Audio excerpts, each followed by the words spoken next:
Disclaimer: the following will contain spoilers for the game 13 Sentinels Aegis Rim. If you do not like spoilers, then I highly recommend going to watch someone's playthrough of the game, or preferably buying the game and playing it yourself, because it is an exquisitely made game. And with that done, let us begin! On today's episode of 13 Sentinels Aegis Rim Character Files, we will be discussing our favorite magical girl, slightly, very possibly yandere, but still sane, yakisoba pan angel, Megumi Yakushiji. As per our standard procedure, we'll be starting with the 22nd century 2188 Megumi Yakushiji. This isn't going to take long. As you can see in the picture, the child in the astronaut suit being carried by her father, Nozomu Yakushiji, is Megumi Yakushiji. Her father was desperately trying to get her admitted inside the colony because of the fact that he was already infected by whatever it is that caused the nanobot extinction of humanity in 2188. And it is only because of Juro Izumi's intervention that she was able to even get allowance to go in, because initially Hijiyama was afraid of allowing entry due to the fact of the possibility of infecting the entire colony, which was literally the last vestiges of humanity left alive. And so Juro saved Megumi by taking her with him inside a space pod or an escape pod, and then staying there for 24 hours just to prove to Hijiyama that it wasn't simply an incubation period for the nanomachine infection. And well, after that, she was proven to be clean, so she was let into the colony. As we can infer, she eventually became one of the DNA donors for the 15 survivors that became the 15 new humans. Also, yes, as you can infer, her father died, saving her life. And even worse, Megumi didn't even get to live much long after being saved, because she also died. Because remember, all of humanity died in 2188. She was only about 8 to 10 years old when she got onto the colony, so at best she only lived for a few months before also being either killed or died. It's never made clear. And now we will move on to the Megumi Yakushiji of the second loop. She was killed by Juro Izumi. Of all the ironies, right? The Megumi Yakushiji of the second loop was killed by Juro Izumi in his attempt to, as he eloquently put it, escape this eternal cage. Quite the irony, considering Juro Izumi in 22nd century is the only reason Megumi Yakushiji even got onto the colony, which pretty much means that Juro Izumi is also the only reason Megumi is even in the simulation at all, due to the fact that if Hijiyama had his way, there would be, by all account, only 14 survivors instead of 15 now. Or should I say, 14 new humans instead of 15 new humans to inherit the new world. Now we move on to the Megumi Yakushiji of the third loop. The Megumi Yakushiji of the third loop resided in Sector 3 and is good friends with Tomi Kisaragi. As stated by Tomi Kisaragi, Megumi Yakushiji is shy, introverted, and also does not have that good of a reputation in school due to the fact that 1. She is incredibly beautiful, and 2. Because of her introverted nature, people tend to look at her as if she were either having a superiority complex due to her beauty, or an ice queen. But that is far from the truth because Megumi is actually a hopeless romantic and also a very caring person. It's just that she is incredibly shy around new people.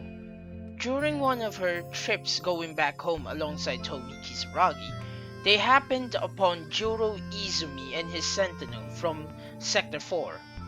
Megumi would then proceed to nurse Juro back to health, and during that period of time that Juro spent with Megumi, they fell deeply in love with one another. So much so that Juro was willing to fight against the kaiju all by himself in Sector 3.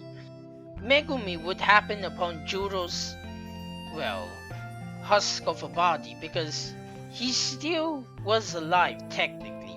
Breathing, yes. The only problem is, without any memories or lack of anything at all in his mind, he could barely even be called a functioning human anymore. He was essentially a living vegetable. This was when Ace Sekigahara happened upon the scene, and due to his former camaraderie with Juro Izumi, he decided to help Megumi bring Juro to Chihiro, in which Chihiro would then do something very, very horrible and creepy. But this is a Chihiro segment, so I'll discuss that in hers instead. Anyway, Tamao Kurabe was so against Chihiro's plans that she decided to take control of what memories were being reimplanted into Juro. Subsequently, she also pitied Megumi Yakushiji because of her immense love for Juro and decided to use her authority as Juro's guardian to let Megumi live with Juro in the same home. What neither knew is Tamao Kurabe was also hoping that Megumi would be able to keep Juro sane and stable and potentially bring back his old memories. It wasn't done solely out of pity for Megumi, it was also done out of pity for Juro because Tamao Kurabe was hoping that it would help Juro return to a semblance of normalcy or to his original self. Due to the fact that Tamao had to create an artificial personality implanted into Juro to make him able to function as a human being again.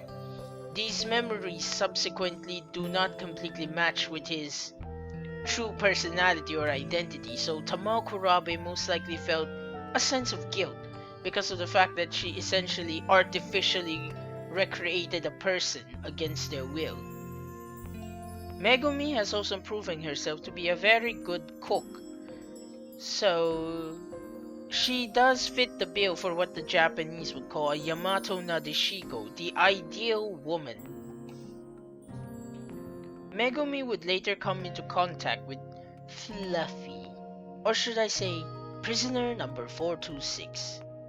Due to the fact that Megumi was living in close proximity with Juro, during the events of Yuki Takamiya and Juro Kurabe's story arc, Juro got infected with prisoner number 426, and because of, well, living with Megumi in the same household, prisoner number 426 decided to also use Megumi to help him fulfill his goal of ensuring that everyone in the simulation, all of the 15 survivors, or should I say, the 15 inheritors of the new world, would get out alive. So he took the form of Fluffy, a cat that Megumi had seen around school many times before, to make it easier to communicate and convince her. Also, in what I can only surmise as either a Sailor Moon reference or a Maho Shoujo Magica Madoka reference, Fluffy decided to, quote-unquote, make a contract with her. The contract was simply in exchange for helping Juro Kurabe regain his memories of Megumi Yakushiji and their time together in Sector 3. She would have to shoot whoever Fluffy told her to shoot with the magic gun provided. Said magic gun being simply a injection gun, actually. Or should we call it a needle gun? Because it pretty much looks like a syringe that's been turned into a gun muzzle. Anyway, what really was happening is Fluffy modified their nanomachines. Inside the needle gun, anyone that he had Megumi shot, which was essentially almost everyone among the 15, would modify the nanomachines inside them as well as the decode inside them, making it so that the game would be more fair. It allowed it so that the Sentinels could be continuously upgraded using the same factories that were producing the kaijus. This came with one downside, however. Because the factory in Sector 1 was the one upgrading the Sentinels, it also could use the schematics from the Sentinels to create new kaiju, which, well, pretty much made it into either an arms race or a war of attrition, because as long as someone kept up with upgrading, they would always end up either in a stalemate or a very close victory. For the Sentinels, anyway. Her actions would weigh heavily on her mind, and the guilt would be immense due to the fact that she, in her perception, betrayed the trust of her close acquaintances and friends because of the fact that part of the people she had to shoot, or part of her target list, was indeed people she was close to, as well as people she didn't know. Megumi would also admit to herself that she was doing this mostly out of her own selfishness because she loved Juro that much that she just couldn't let him go. Her guilt was so immense that she eventually shot herself with, well, the needle gun. What she hoped to achieve with that, I do not know. I believe it was out of a sense of equality, hoping that by shooting herself with whatever it is she shot into the others, that it would even the score at the very least. This was during a period where she perceived Fluffy to be lying, but in truth, Fluffy, as it turns out, was actually doing all he could to bring back Juro Izumi of the Third Loop. Whatever strands of memories he could pull together, he did the best he could to fix Juro back to the Juro she loved. Eventually, that was more than enough because those memories, the few memories he was able to give back to Juro of the Sector 3, was enough to make Juro realize that he also loved Megumi just as much as Megumi loved him. And, well, you could say they had a happy ending. Megumi would go on to fight alongside the, well, 13 Sentinels because Tamao Kurabe was already knocked out of the simulation, and Tsukasa Okino was as well, so that's the reason why there are 13 Sentinels instead of 15. So, they won. And Megumi and Juro are now living happily ever after as a couple. Whether they have children or not, it's never stated. However, we do know they are happily married to each other. So much so that Fluffy would Fluffy would then say the following words: "Ew, freaking gross. Did you come back in here just to slobber all over each other?" And with that, we're done with Megumi Yakushiji's character files.